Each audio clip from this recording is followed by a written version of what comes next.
Well, our family's been involved with raising livestock going back to the 1880s when my dad's grandfather moved from Arkansas to Texas in the final leg of a several generational move west.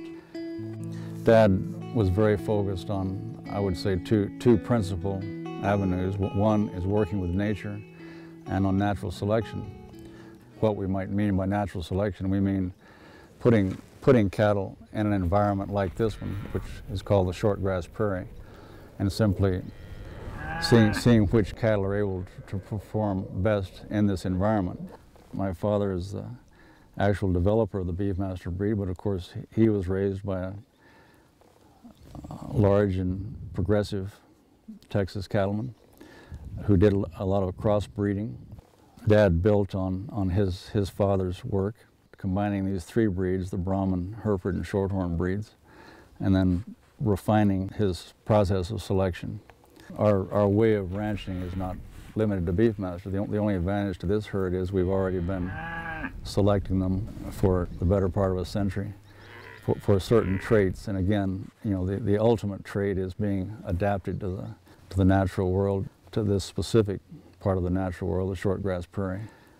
We stopped using all insecticides in the 1960s. Whereas if you use products, whether it's insecticides, antibiotics, any product that's available to us, you're simply selecting your cattle based on the lowest common denominator, or you're keeping the weakest in the herd, the less resistant in the herd, as opposed to letting them fall out as they would fall out in herds of wild animals that are still here on the ranch and preceded us here. We're in the part of Colorado that most people either are unaware of or don't particularly appreciate. We have Pikes Peak and Summit County and all these beautiful places to the west of us. So everyone coming here from Kansas or Texas just wants to get through this area and get to the mountains. And they hope this won't go on forever, this drive through the short grass prairie. But to me it's a fascinating thing because actually we have much more wildlife and much more life out here on the prairie than exists in the mountains. We have all the beautiful things that everyone appreciates, the mule deer, the pronghorn antelope, of course lots of ground squirrels and other badgers, burrowing animals, and then we have what are universally despised, the prairie dog, which were successfully eradicated on this property and all of our neighboring properties back in the 50s.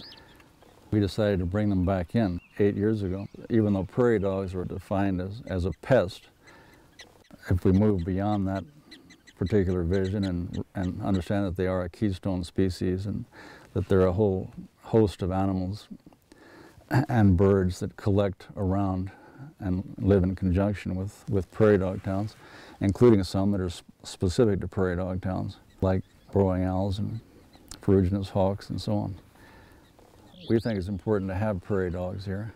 That concept is not widely shared among our agricultural friends and neighbors. Prairie dogs are part of this tremendous system of the short grass prairie. Other animals that we have here, we have lots of coyotes. They look very healthy, seem to be doing very well. We don't consider them a threat to our calves, but we think the mother cows, one of their duties is to protect their calves. If they lose a calf, then they leave the herd, and that takes care of that. Even though a lot of our ideas are at odds with our fellow cattlemen and neighbors, we've simply tried to show that on a practical level that they work, that we're not here as outsiders, or we're not here with outside money just trying to do unusual or different things. We're here trying to make a living raising livestock just like our neighbors are. So in that sense, we're trying to change things from within.